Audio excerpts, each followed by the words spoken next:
একটা চমৎকার সেই জোনের জন্য অপেক্ষা করছে। আমি বিশ্বাস করি এই যে রোটেশন নিচ্ছেন সেই রোটেশনে খানিকক্ষণের মধ্যে নতুন টিমের সাথে সাক্ষাৎ তো হবেই, এবং সেটা ভুল না হলে আমাদের সেই চিরচেনা টিম হাইস্ট লেভেল যারা খানিকক্ষণের মধ্যেই ইউনিক লিজেন্ডের একেবারে মুখোমুখি থাকবেন না, তো তিন এগিয়ে তো যাচ্ছেন, বাট সেই ক্ষেত্রে টিমটাকে পয়েন্ট করা হলো কিনা, ফুল ক্যালকুলেশন করা হয়েছে কিনা, কিভাবে রাশটা ক্রিয়েট করবেন সেই প্রিপারেশন রয়েছে কিনা, সেটাই জাস্ট দেখার বাকি। লং ডিস্টেন্স থেকে এবার god like back to back sniping charge আসতে পারে এবং দুপাশ থেকে প্রেসার চলছে এবং ইউনিক লিজেন্ড সাজিব একটা চমৎকার হেডশট দিয়ে ডাউনটা বের করেছেন। আর একবার শর্ট রেঞ্জে হয়তো ঝাঁপিয়ে পড়ার চেষ্টা করবেন হাইস্ট লেভেলের উপরে। শর্ট রেঞ্জে সাজিবের আরো একটি back to back charge globally দিচ্ছেন এই প্রোডাকশন এবং সামনের টিমকে ডমিনেটও করছেন। ইয়াস সাজিব একটা চমৎকার ডমিনেশন তিনি দেখাচ্ছেন। ওয়াও সাজিব ওয়ান ম্যান আর্মির মতো চেষ্টাটা ভালো ছিল, বাট এক্স্যাক্টলি টিম সাপোর্ট খানিকটা হলেও পাননি হয়তো বা যখন এলিমিনেট হতে হয়েছে, বাট তার টিম কিন্তু কমে যায়নি। ট্রিপল থেকে শুরু করে তার তিন তারা প্রত্যেকে প্রস্তুত 22 ডাউনটা নেবেন ব্যাক টু ব্যাক, এবং সেই ক্ষেত্রে সামনে থাকা টিম হাইস্ট লেভেল তাদের বিলেইন যাকে একা লক্ষ্য করা যাচ্ছে বেশ দিশেহারা, তিনি যাবেন কোথায়। এবং নো পিছনে আরেকজন রয়েছে হৃদয়, আমি ভুল না করলে শর্ট রেঞ্জে ভালো একটা লং থ্রো ছিল, তো সিনের ডাউন ট্রিপল সেটাকে কনফার্ম করবে। কনফার্ম করার পর সবথেকে বড় পথের কাটা হবে এবার হৃদয়। খুব দ্রুত হয়তো বা হাইস্ট লেভেলের এলিমিনেশন হতে পারে হৃদয় কোনোভাবে এই সিনারিওটাকে আরো একবার কামব্যাকে রূপান্তরিত করতে না পারে। বলতে না বলতে HST I think wiped out হয়ে গেল, টিমে লেগেছে ইউনিক লেজেন্ড ফার্স্ট সময় এন্ট্রি নিয়েছে, যেখানে টিএনটি ওদের স্থান ছেড়ে নিচের দিকে চলে গিয়েছিল।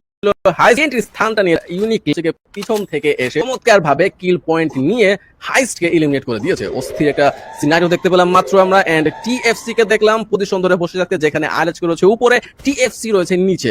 সিনারিওটা না এখন আরএসকে জন্য একটু সময় পর পর বিপজ্জনক হয়ে যাচ্ছে, যদিও এখনো ওই রকম রূপ নেয়নি, বাট সময় যত ঘোরাবে না আরএসকে পজিশন চেঞ্জ করার সুযোগটা কমে যাবে।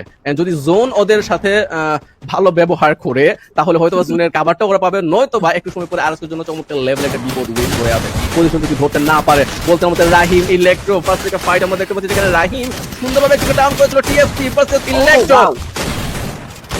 ফ্যান্টাস্টিক ফাইট একেবারে। টিএফসি শর্ট রেঞ্জে দুটো প্লেয়ার লুজ করবেন, সেক্ষেত্রে রফিম এখনো শান্ত হননি, তিনি চমৎকার চেষ্টাটা দেখিয়ে যাচ্ছেন। ইলেকট্রো ডমিনেশনের পর ডমিনেশন দেখাচ্ছেন, সামনে থাকা টিম টিএফসি একেবারে নিঃস্ব একটা সিনারিওতে, এবং এট লাস্ট তাদেরই নিজের পজিশন লুজ করেছেন, হারিয়ে গেছেন এই মঞ্চ থেকে। ইলেকট্রো 4টি কিল ব্যাক টু ব্যাক কালেক্ট করলেও তাদের এই ডমিনেশন বলে দেয় শেষ মুহূর্তটাকে ইউটিলাইজ করার জন্য কতটা প্রস্তুত তারা। অন্যদিকে টি2আর ইয়াস টাইম টু রিভেঞ্জ, তারাও প্লেয়ার লুজ করছে। লাস্ট প্লেয়ার মাসিমোকে হারিয়ে আরএইচকে, ও মাই গড এলিমিনেশন প্লাস আমাদের টাইম টু রিভেঞ্জ এর এলিমিনেশন। আরে রে রে ভাই, রিঙ্কু ভাই দুটো টিমের ব্যাক টু ব্যাক এলিমিনেশন, বিশাল একটা ধাক্কা বলতে হবে। বিশাল একটা ধাক্কা, মানে আরএসকে যে জিনিসটা ওদের উপর পড়ার কথা হচ্ছে ঘুরিয়ে নিয়ে গিয়ে হচ্ছে গিয়ে পারফেক্ট টাইমে থার্ড পার্টি করে কিল পয়েন্ট নিয়ে নিচ্ছিল চমৎকার ভাবে। বাট এখন আর ইলেকট্রো বাট আরএসকে একটা ফাইট, যেখানে ইলেকট্রো অলরেডি দুইজনকে হারিয়ে ফেলেছে, শুধুমাত্র একজন ছিল বাট না আরএসকে মানে আনবিটেবল একটা ফাইট। সেখানে যেই টিমই ওদের সামনে পড়ছে ওই টিমকেই হচ্ছে গিয়ে ওয়াইপড আউট করে দিচ্ছে, সেটা অবিশ্বাস্য লেভেলের। And liquid, electro, TNT and RSK 3-4টা টিম বর্তমানে ম্যাপের মধ্যে আছে, যেখানে আই থিঙ্ক সবচেয়ে ভালো পজিশন টিএনটিকেই বর্তমানে জাস্ট মনে হচ্ছে আর কি। এন্ড লিকুইড এই দুইটা টিম ভালো একটা পজিশন অবটেন করে আছে। আরএসকে একটু পরে আই থিঙ্ক লিকুইডের দিকেই যাবে, নয়তো বা আর কোনো যাওয়ার অপশন আমি দেখতে পাচ্ছি না। যেখানে টিএনটি আছে টিএনটির জন্য হচ্ছে মুশকিল, জুনে ঢুকতে হবে ওদের প্লান্টেশনের বাড়িগুলোর দিকে অগ্রসর হতে হবে, নয়তো বা জুনে ওদের পাশা লাগবে। বাট আপাতত যে সিনারিও মনে হচ্ছে আর একটু সময় কিন্তু টিএনটি পাবে জুনের দিকে মুভ করার জন্য। ট্রেভাসকে দেখতে পাচ্ছি আমরা নিজাদের হাতে একটু মার খেতে, বাট নিজাদ আই থিঙ্ক যে ফায়ার পাওয়ার গুলো দিচ্ছে সেখানে করার কিছু নেই ট্রাভিসের। একেবারে টপ 3 টিম পেয়ে গেছি আমরা অলরেডি, আরএইচকে, টিএনটি এন্ড 2XT। চমৎকার এই তিনটি টিমকে নিয়ে আমাদের শেষ মুহূর্তের গল্প জোনটা একেবারে সুইং করছে। ব্লেডও হয়তো বা খানিকটা সাহস দেখাতে চান এই মুহূর্তে, ভালো একটা গ্রেনেড থ্রো করেছিল, বাট সেটা একেবারেই খুব একটা কাজে দিয়েছে বলে মনে করছেন। অন্যদিকে 2XT পাল্টা আঘাতটা সহ্য করতে হচ্ছে টিএনটিকে, সাইড এইচপি তো লুজ করছেন, বাট সবথেকে বেশি ম্যান পাওয়ার এটাকে আসলে এখন ইউটিলাইজ করার চেষ্টা করবেন আরএইচকে। একেবারে শর্ট মুহূর্ত, টিএনটি আরো একটি থ্রোয়েবল, একের পর এক থ্রোয়েবল। টিএনটি যেন দিশেহারা, যাবেন তো যাবেন কোথায়, যেখানে সেই জোনটা নেই তাদের কাছে, সেই জোনে প্রবেশ করতে গেলেও বিপত্তি। আরএইচকে এন্ড 2XT পাল্টা আঘাত দেওয়ার জন্য প্রস্তুত। 4v4 সিনারিও, আরএইচকে শর্ট রেঞ্জে মারাচ্ছেন ব্লেডের চার্জ আউট এন্ড 14 কিল আউটের সাথে বিদায় দিবেন 2XT। Last two team RHK versus TNT, RHK versus TNT. Blade একেবারে শর্ট রেঞ্জে, the ultimate scenario net guard একটা চমৎকার ফাইটিং টিম দেখালেন। And the first match, booyah go to team red of আরএইচকে।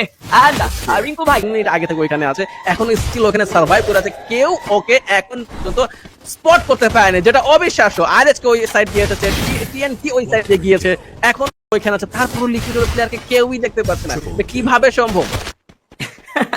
হ্যাঁ একেবারেই, এবং আমার মনে হয় সকলে এতটা প্রেসারে রয়েছে, সকলের সামনে টিমের দিকে এতটা মনোযোগীতে সে প্লেয়ারটি সুযোগ পেয়ে গেছে, বাট এবার জোন থেকে আসলে বের হতে হবে, কারণ জোনটা তো সাপোর্টে নেই এবং বের হতে গিয়ে মুশকিল। Last two team RH versus Unique Legend, আরো একবার RH 56% রেশিও। এই ম্যাচে বুয়া নেওয়ার আরো একটি অপরচুনিটি রয়েছে RH এর কাছে, রয়েছে ভালো কিল পাওয়ার, আর রয়েছে ভালো এলিমিনেশন পয়েন্ট, এবং এই মুহূর্তে রাশার আমরা ইউনিক লিজেন্ড করতে থাকতে দেখব না।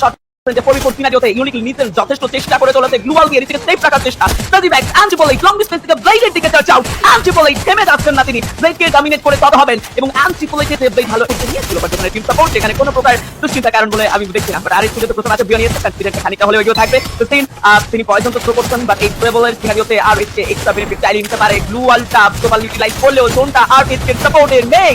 লাস্ট মুহূর্ত, শেষ মুহূর্তের গল্প, 4v4 সিনারিও স্টিল এনগেজ, এবং সেক্ষেত্রে সাজি স্কিল তার পারফরম্যান্স প্রোভাইড করে চলেছে। একেবারে একটা ভিন্ন সিনারিও, বাট তুমি টিভি একে একে একটি করে প্ল্যান করবেন। আরো একটি প্লেয়ার ডাউন। ও সুপার প্লেয়ার, টিম প্লেয়ার, আরো একটি মাত্র প্লেয়ার টেক করতে সুচার ডাউন, বাট পুরোপুরি সিনারিও চেঞ্জ করে দিয়েছেন team RH K. It's all another বয়া। কংগ্রাচুলেশনস RH কে। লিকার করে যাচ্ছে 6টা এলিমিনেশন পয়েন্ট নিজের দিকে অধিকৃত করেছে। এটা নট আমরা নট নিজের জন্য বেশি পরিমাণ অনেক বেশি, এবং সেখান থেকে তার কাছে ওয়াল রয়েছে পর্যাপ্ত পরিমাণের, কিন্তু ইউটিলিটিজের ঘাটতি রয়েছে। শেষ মুহূর্তে, শেষ পর্যায়ে, শেষ মোমেন্টে আমি আপনার কাছে কিন্তু ইউটিলিটিস থাকা প্রয়োজন, এবং সেই মুহূর্তে আপনার কাছে কিন্তু ইউটিলিটিস যদি থাকে তাহলে আপনি একটা ভালো ফাইট নিতে পারবেন। একটা গ্রেনেড যাবে, পারফেক্ট গ্রেনেড হতে পারতো, বাট বাইজিৎ সেটার বাইরেই এলিমিনেট হয়ে গেছে। ফ্লিকার একই প্রান্ত, কিন্তু রেড হক্স থেকে একলাই কিন্তু এই খেলোয়াড়টি আগিয়ে রেখেছে। একদম স্পোর্টস টিম লিকুইড আজকের দিনে টিএনটি আর যাদের কথা বলতে রেড হাউসের পরে যাদের নামটা আসে, যারা টপ পজিশনে রয়েছে, ইলেকট্রো একদমই কিন্তু ভরসা নিয়ে আছেন যে না এই সাইড থেকে আমরা বেঁচে ফিরবো। একটা স্প্রি, একটা ডমিনেশন স্প্রি দেখতে পাচ্ছি, তারপরে দেখতে পারবো তো হচ্ছে না টিএনটি এবং আগে চলে গেছে সাইড থেকে গ্রেনেড যাবে, দুটো গ্রেনেড দেখতে পাচ্ছি যে লয় I need to mark it late. Brandon is taking job. I play it and job it. Tuto the charge of it. I'll get to the job. Charles Chaplin. পুরো একটা লাভ দিয়ে আপনি করতেছে, টাওয়ারের মধ্যে বসে রয়েছে, কেউ এখন তাকে স্পট করেনি, তাই পারে একটা সুবর্ণ সুযোগ থাকে টিম ফেভারিট স্পোর্টস এই সাইড থেকে বেরিয়ে আসতে পারে, কিন্তু কিলো আরো সম্ভাবনা থাকবে। লিকুইড টাকে এখন পর্যন্ত পয়েন্ট ফিনিশার রয়েছে, টিম RH কে প্রেসার শুরু করেছে ইলেকট্রোর উপর। টিম ফেভারিট স্পোর্টস এই শট কমেন্টে এই সাইডে পারে এন্ট্রি করতে পারেন। লিকুইড আগে থেকে লিকুইড আলবি এখানে টিম ফেভারিট শুরু দিয়ে দেওয়া হচ্ছে, সেদিকে একটা সিলেক্ট দেওয়া ঠিক তার কথা জানে পেছন থেকে এন্ট্রি করেছে, এলিমিনেটর সম্ভব। ফিজিক মিনিট যাবে গোল করে লাভের মধ্যে লিকুইড থেকে যাও আর একটা ফিজিক মিনিট পাবে। টিমমেটদের এই টিম ফিনালে করে ছিল, ঠিক আছে আর একটা কুটি খেলা হয়েছে। লিকুইড এবার টু অ্যান্ড টু একটা ইউনাইটেড ফাইটার নিতে চায়। নাকি আসবেন না, একটা বড় থাকে একটা চলে যাবে উপর লিকুইডের খেলাটা কিন্তু শেষ হতে চলেছে। অবশ্যই টিম লিকুইডের কাছে এই ম্যাচে বুয়া নেওয়ার সুযোগ রয়েছে, তাদের কাছে ম্যান পাওয়ার সম্পূর্ণরূপে এখনো পর্যন্ত থাকবে। সারা টিম রেড হক্স তাদেরকে আরো একটু বেশি আসতে হবে, টিএনটি থেকে জিতের পজিশনটা একবার লক্ষ্য করুন। এই খেলোয়াড়টা চাইলে টিম লিকুইডকে খুব ভালো একটা চোখ করতে পারে, খুব ভালো একটা প্রেসার ফেল দিতে পারে। ফ্লিকার ক্লাবটা যেহেতু রিভাইভ করা হয়েছে, full man power team red Hawks এখনো পর্যন্ত সেই বক্সের পেছনে দাঁড়িয়ে রয়েছে। অন্যদিকে কিন্তু বাকি টিম ইলেকট্রো থেকে দুটো প্লেয়ার এখন পর্যন্ত নিজেদের অবস্থানটা বানিয়ে ধরে বসে, বানিয়ে ধরে তারা কিন্তু বসে রয়েছে। সেক্ষেত্রে লিকুইড যে অবস্থান করছে তাদের কাছে ভালো আর্ট কভার রয়েছে, তাদের কাছে যদি এখন ইউটিলিটি সেখান থেকে তারা থ্রো করতে পারে। ফ্লিকার আছে এই ম্যাচের সবচেয়ে বেশি এলিমিনেশন পয়েন্ট, ফ্লিকার নিজের ব্যক্তিগত আর এই টিম অনেক বড় একটা ম্যাচ যাবে। ফ্লিকার ওপেন গ্রাউন্ডে আনন্দ পেয়েছিল, খুব ভালোভাবে উনি পিক অফটা করছে, কোনো প্রকার ভুল ভ্রান্তি দেখায়নি। অন্যদিক থেকে টিম লিকুইড এখন নিজেদের ম্যাচটা হারিয়েছে, জি এই প্লেয়ারটাকে সাহায্য করছে কিন্তু টিম রেড হক্সের প্লেয়ার নিজেদের সার্ভাইভিং স্কিল খাচ্ছে, প্লেসমেন্ট পয়েন্ট এখানে তারা সিকিউর করতে চাচ্ছে, কারণ এই পর্যায়ে এসে ম্যাচে তারা যদি এলিমিনেশনের জন্য যায় তখন তারা কিন্তু সেখানে নিজেরা এলিমিনেট হয়ে যায়। এই একটা জায়গায় চুক্তি মেরে বসে থাকাটাই বেটার, এবং এখান থেকে যতটুকু নিজেদের জন্য প্লেসমেন্ট পয়েন্ট সিকিউর করা যায় ততটুকু পয়েন্টের জন্যই যাওয়া ইটস বেটার। এবং দেখতে হয় আপনি যদি তাকান যদি অবদান আছে ইলেকট্রো পারফরম্যান্স ভালো কিছু ম্যানেজ করা তাদের ফুল মুভমেন্ট আসলে দেখতে পাচ্ছিলাম। I and F